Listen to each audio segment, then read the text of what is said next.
Orla Rinn, thank you. Good morning, everyone. Can you hear me?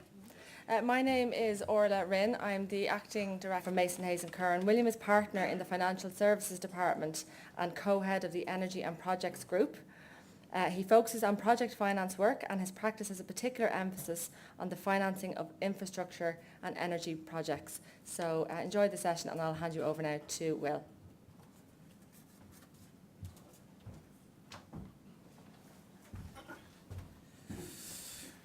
Thank you, Orla.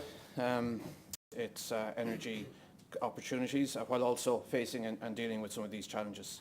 So Mason Hayes & Curran has been involved in this sector for over 20 years now, and during that time we've advised a wide range of parties, including industry, government, funding banks and investors, and all of this has allowed us to gain particular insights from all of those perspectives as well, so hopefully that will be brought to bear as well. And we've, as Orla mentioned, we've developed a particular expertise in renewable energy projects, and that's an area that's quite topical at the moment. 200 company members on the island of Ireland. We're charged with developing and ensuring policies in place to allow the wind sector realise its potential across the island of Ireland. IWEA has a collaboration with Renewables UK in Northern Ireland, where we represent the renewables industry in Northern Ireland, called NIREG. IWEA and its members have delivered 85% of the wind capacity installed to date on the island, and we will deliver more than 95% of the future.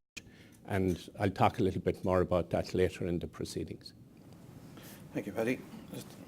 Our other Paddy. My name's Paddy Hayes from ESB, so I'm sure ESB is familiar to you, but we have four main businesses. We have a networks business, transmission networks business, that owns the transmission networks in Ireland and in Northern Ireland as well. We have an international consultancy business called ESB International. For sectors or the industry as a whole at the moment. So maybe start with Fintan. I suppose, I'd agree we're at a time of huge change in the industry as a whole. I think that, the drive towards sustainability is creating a paradigm shift nearly in how power systems are constituted and managed, and we're seeing new value chains emerge literally where increasingly energy and ICT are interlinked and intertwined. And also this is happening against a background of increasing interconnection, both in and their legitimate expectations allow them into the process, but find a way out of it the other side where we can actually get stuff built. So I think balancing the three imperatives of energy policy and then investing for the future as well. Thank you, Fintan. Ken, maybe? Yeah, I think Fintan has sort of articulated the overarching concerns that we all have. But I feel that one of the biggest, the thing that presses on the renewable sector most, it's the need now to continue to engage actively with communities. And I think if we look at all the issues that have been addressed there, energy security, competitiveness, if we want to get to where we need to go to, it is about explaining this paradigm shift in simple terms that communities can understand the benefits that will be achieved. And maybe as an energy community, we've been average at doing that, and maybe we could grade ourselves at a sort of B- at the moment. We need to get better. So I think community of discomfort, however significant it is. I mean, you always find it, or I always anyway find it hard when a few people are put up to try and decide, well, is this really representative, or is it just that RTE decided to have X and Y to create a bit of controversy? But I think if we are to deal effectively with this, we have to focus in on jobs, and we have to focus, I think, the big challenge to produce in Ireland services especially, and if we get to their manufacturing, that are now being produced elsewhere. If we take it that we can have the 5 gigawatts that we're now talking about exporting to the UK, if we take it beyond that into, if you like, what you can now call traditional offshore, but even is the rate of change and how that's picking up all the time. So I was down in Ardnacrusha last Friday, and Ardnacrusha was built in 1927, and we were rebuilding one of the turbines there. So 1927, it's almost 90 years old, is it? Something like 90 years old, it's still operating. In Poolbeg, the red and white chimneys down the road, Those plants opened in 1970, in the 70s. We closed them in around 2010. So it's about a 40-year life. Managing that shift of time scale for these really long-term investments, managing the risk around that, and making sure that we can take advantage of the opportunities of changing technology and changing markets on the one hand, but at the same time we provide the security of supply and sustainability on the other in this continually increasingly changing world. I think that's the massive challenge. Thank you, Paddy. Okay. This is going to provide a challenge, and we're at the tipping point now where we're providing 18%. We'll continue to provide more energy, and we have, you know, stretching and binding 2020 targets. But if I look at that, just as one particular issue, that represents an investment pipeline of about $4.5 billion over the next number of years. So as an industry, there's a significant number of plant that needs to be built. And when that plant is built, there's grid infrastructure that needs to be built. So it's the change and communicating that change, size of the current Irish transmission system. So, I mean, this is transformational change in terms of what we're doing in an energy market. It's a transformational change in terms of the social acceptance needed to have and host these significant projects in communities. So for me, the wind sector is the sector that's most buoyant in terms of the overall landscape in Ireland, and it can be and it will be in the future. But finally then, just looking out beyond sort of 2020, 20 years ago, the wind sector... Small number of kind of centrally controlled big power generators set for efficiency purposes in different parts of the country, responding to demand as the demand goes up and down with no signals then to people in relation to the management of demand, into a situation where we've actually got a far greater number of generators, many of them non-dispatchable, not controllable by experience of the energy businesses. The investment and the returns aren't necessarily always in the same space. So if you're looking to sometimes what's in the overall national interest, you know, it needs one party to make an investment, but somebody else takes the benefit. I think what's really interesting at the moment, and I'm sure Fintan can talk more about it if he wants, is a cooperation now between EirGrid and ESB in the networks area, in the smart metering area, opening up to anybody out there who's got innovative ideas in and around smart metering. To a point where that's only 25% of the power system. The rest of it comes from wind, and that is a huge transformation. And the learning that we are doing here, we can export to other countries. And there's a huge amount in that. It's not just, you know, how do we control the power system from the control centre in EirGrid or up in Belfast.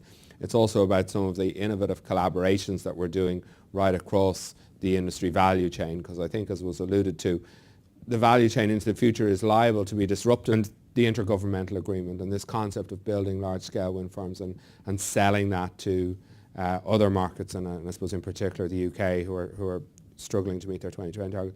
I mean, there is a huge opportunity there. We need to make sure that if it's done in the right way. It's done in conjunction and consultation with local communities. But there is a huge opportunity there, not only to harness a natural resource and sell it, and all of that entails in terms of retained profits in the country. Model for electricity market integration, the continuing deregulation of the electricity and gas supply markets, and the increasing competition which comes from that, and the renewables directive, which we've mentioned there, which requires 20% of our energy to be produced from renewable sources by 2020.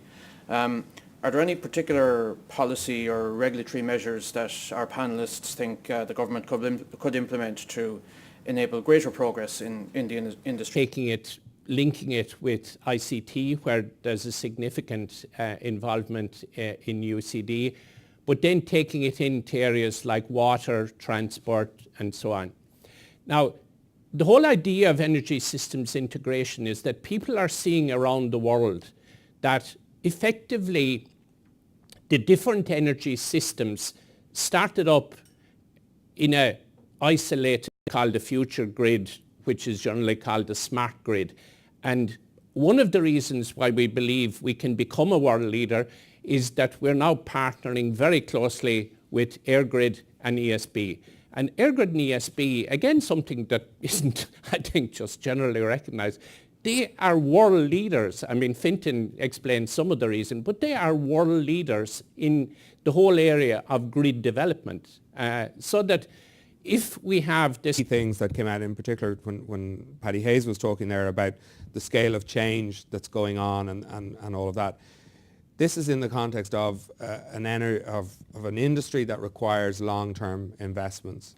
So I think what government and regulators can do is provide enduring energy policy and a regulatory framework that's stable out into the future, because we are going through a time of quite considerable change. Ken talked about, discussions are now starting in term context, like 2030 is incredibly important in getting the industry as a whole sort of mobilised and clearly set in a direction. So I think that is important. Thank you, Fintan.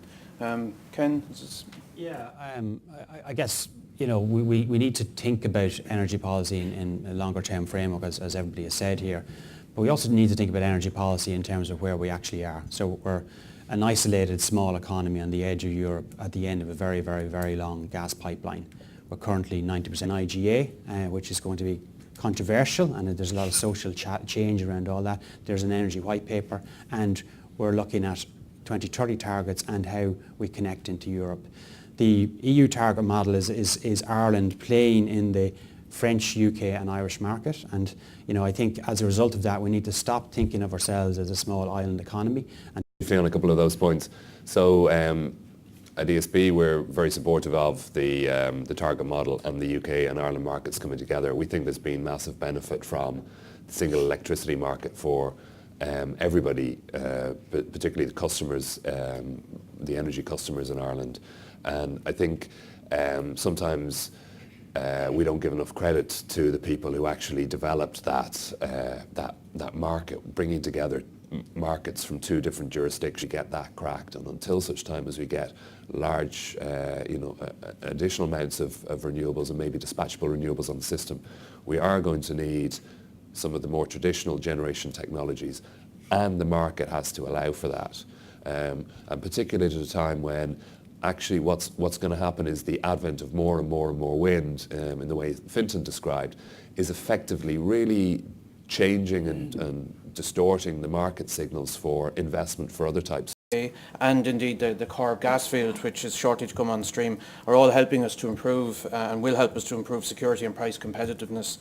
But does the panel feel that despite these developments, we'll always be a price taker and at the end of the energy supply pipeline in the global market, or do we have a chance to sort of take our own place in the global energy market? And if we do, how can we achieve that? An interconnector to France. So building a 700 megawatt interconnector to France to interconnect us into that. So I think that if we're not to be on the end of this pipeline, then we have to be part of the European market. And it's no good having just decreeing that the market will be an all islands market between, say, ourselves and the UK, unless you have the interconnection between them.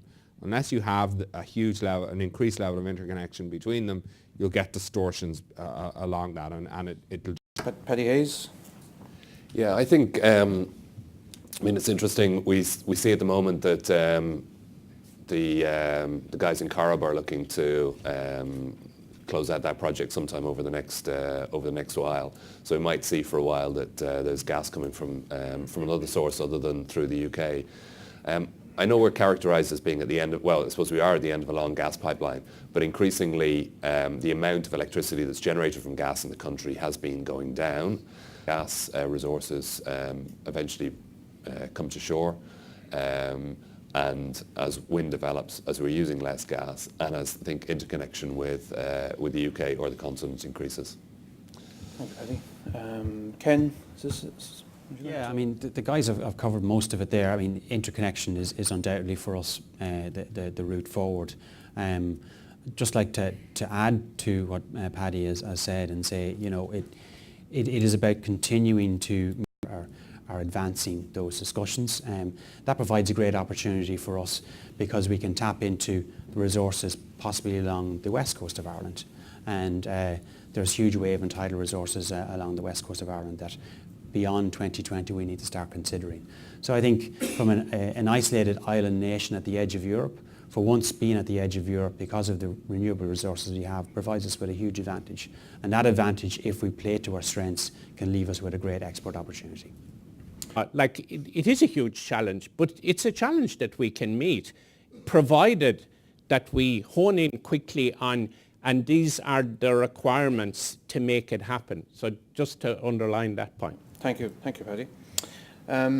This morning we also have Professor Don Breeden here with us, who is Director of the Energy and Environmental Finance Programme in UCD. Perhaps, Professor Breeden, maybe if you want to just say... that had high expertise in the area of finance. And what we wanted to do was to take the innovative research that's occurring in UCD and train a small cohort of students in the area of energy finance and environmental finance. So it's up and running. We've just completed our first intake. They're going to graduate in the next couple of weeks, and we have our second group of students. And I suppose that can flow from all of these rapid developments that are occurring at the moment, and that shifting timescale.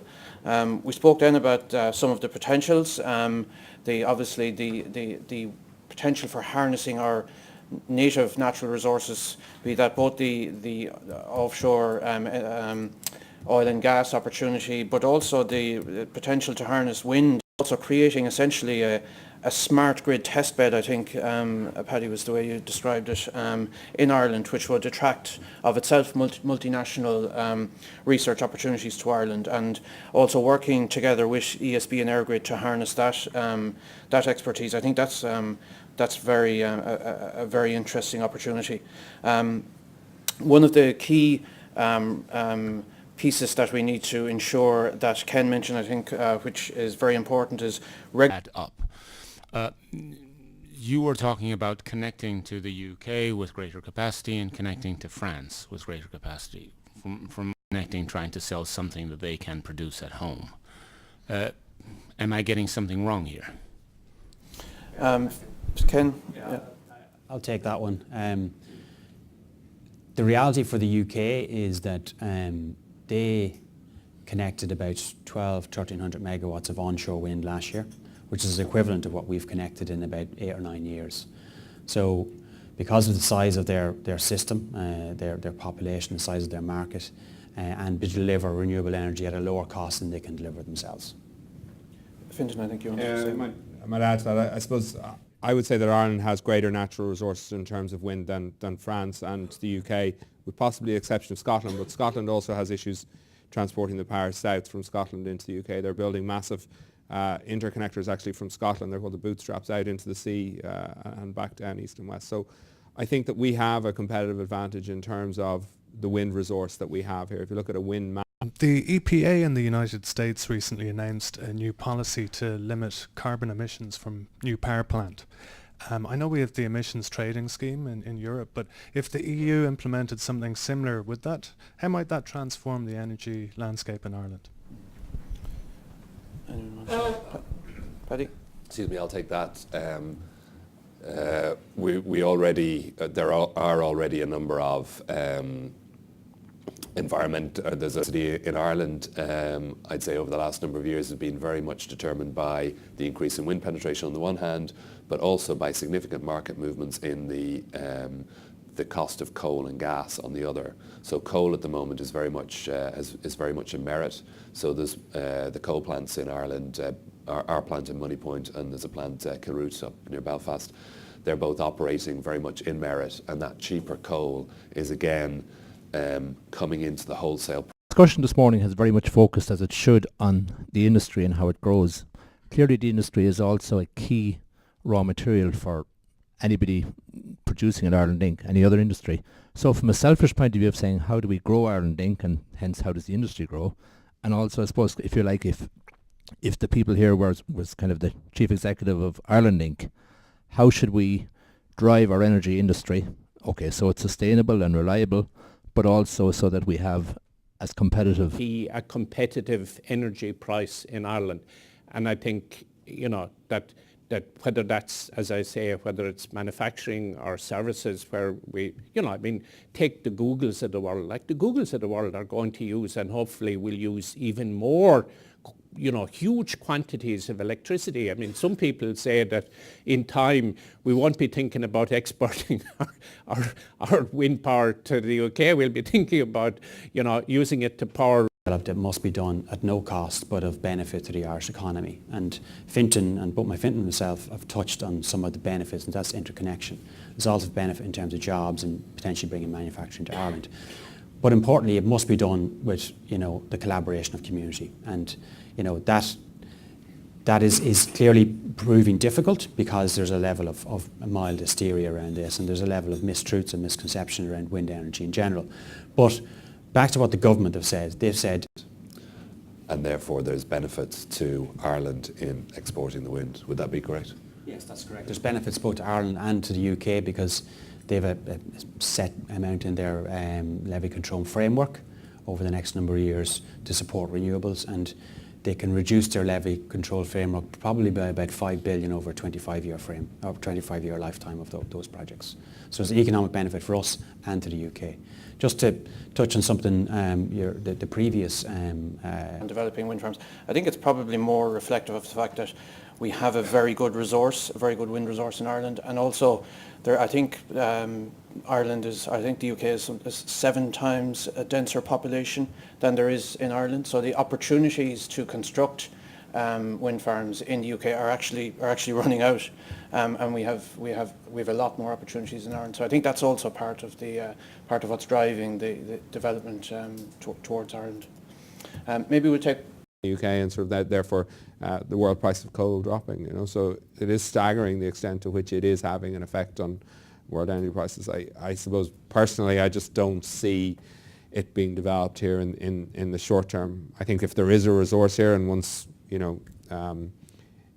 we get to a point where it is unambiguously safe to develop in an environmentally friendly way, yes, we'll exploit it. But someone said it ain't going anywhere anyway, so that would be my perspective. Okay. Context. I mean, the country that we haven't mentioned at all is China, and China is again a huge kind of factor out there. They're getting their act together at a level but there's still huge amounts of coal being burned in power stations in China. And if something happened that, if influenced energy in China out of the blues.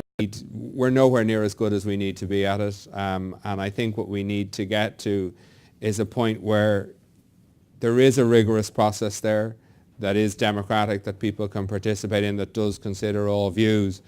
But coming out the other side of it, there needs to be then a position where if you have permission with whatever conditions are attached to it, that you can get on and build it. At the moment, it's sometimes seen as just, okay, well, that was protest number 1. Protest number 2 now starts.